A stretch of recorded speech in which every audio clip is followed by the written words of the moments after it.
Stoicism promises that it is possible to never get hurt emotionally. This has attracted many followers, including me. But can we really shield our hearts from pain? For 6 long years, I dived into Stoicism so that I could attain this promise. But here's the truth. I got it wrong at first. Like many, I pictured the Stoics as emotionless statues untouched by life's storms. This was due to the photos that I saw online of what people think a Stoic is like. And of course, it is easy to sell this possibility to the modern man with all that is happening in the world. But the more I practiced Stoicism, the more shocking discoveries I found. The first discovery is that Stoicism is not about being emotionless. It's an ancient philosophy teaching us to understand our feelings. It shows us how to face life's ups and downs with a calm mind. Imagine being able to handle any challenge without breaking down. But that discovery does not answer the question. To give you a better understanding, let's go back to the 19-year-old Valentine. At 19, I had just moved to Canada for university to study electrical engineering. And I had 3 main goals in my life. First goal was to get the highest grades possible. Second goal was to make the most money that I can. And my third goal was to get as many girls as I can.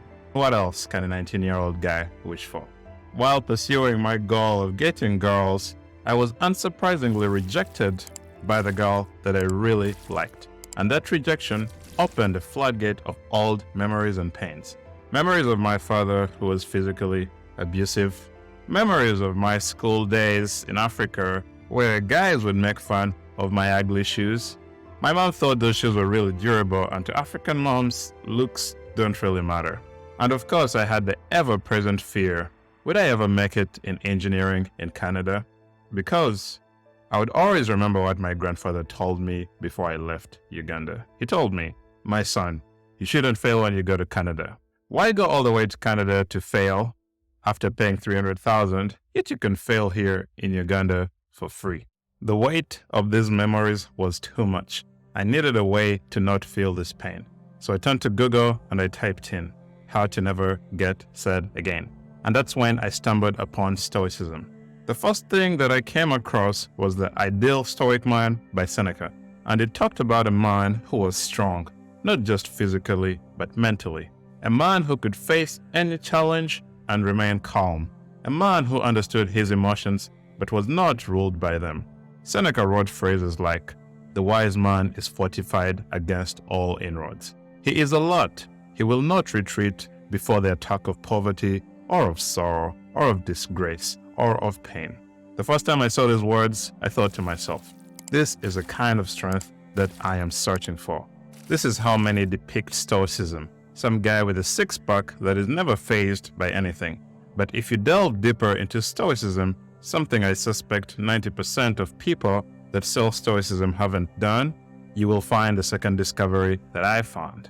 When you read Meditations by Marcus Aurelius, which is his journal, here was a Roman emperor, the most powerful man of his time. You will find that he faced challenges just like us. He dealt with distractions and had to manage his anger, and he also faced many personal and political issues. He writes quotes like, "When you wake up in the morning, tell yourself, the people that I deal with today will be intrusive, ungrateful, or arrogant." Marcus Aurelius struggles with his mental impressions, so he has to constantly remind himself not to get angry. It is not that he has no emotions, but how he manages them. He understood that life would always have challenges, but that it was how he responded to them that mattered. Going back to the question, is it possible to never get hurt emotionally? The answer is yes and no. The no part is easy to answer because it seems unlikely that someone will ever reach the Stoic ideal. Marcus Aurelius did not think of himself as ideal, neither did Epictetus, and these are who we call ideal.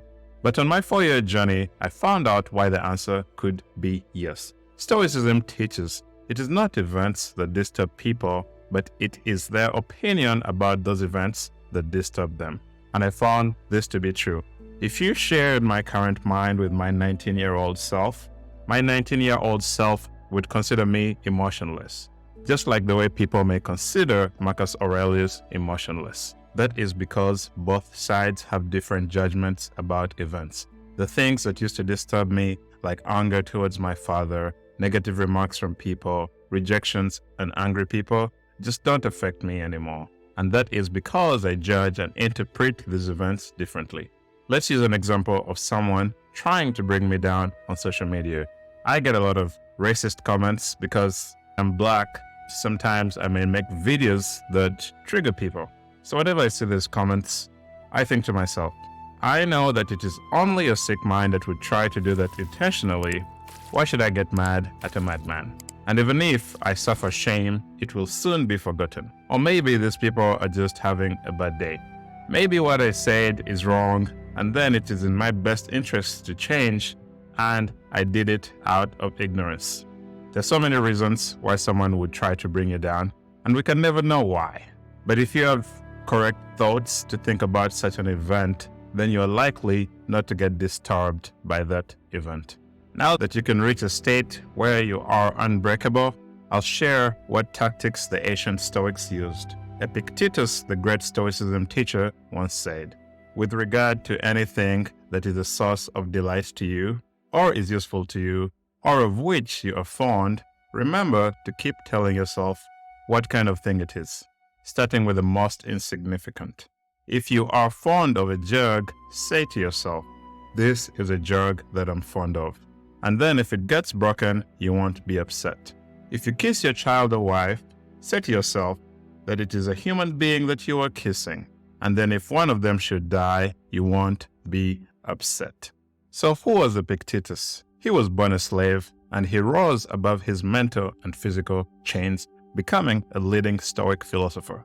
And if I'm learning about freedom, this is the type of person that I want to learn it from. At first glance, it might seem like he is talking about simple things like jugs. Jugs of water, not the ones on Instagram. Epictetus is teaching us about fondness. Yes, Stoics have feelings. They love and they cherish, but they also understand the true nature of things. A jug is just a jug, and it serves a purpose. But if it breaks, life goes on. This idea of seeing things as they truly are is what Epictetus calls mindful attachment. It's about knowing what things are worth. It's about understanding their true value. And it's about not letting them control our emotions. These Stoics are normal people, just like the way you may have a favorite mug, they did too. Think about it. How often do we get upset over small things? A broken glass, a lost pen, a missed bus. But in the grand scheme of things, will these things really matter? In 800 years, will that event matter? Epictetus teaches us to see the bigger picture, to understand that everything has its place and purpose. But what about bigger losses, like the loss of a loved one? Here is where Epictetus's teachings really shine. He doesn't say that we shouldn't love or care. Instead, he teaches us to love mindfully, to understand that every person, everything is a part of this vast universe. And just like the seasons change, so do the things and people in our lives. In essence, Epictetus is teaching us about balance. It's about loving and not clinging. It's about valuing but not being owned by our values. It's about understanding that everything is borrowed and one day we have to give it back.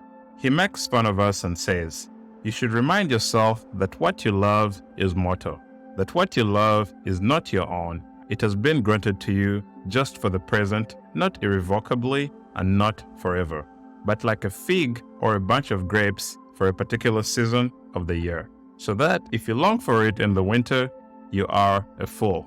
And boy, have I been a fool many times." Thank you.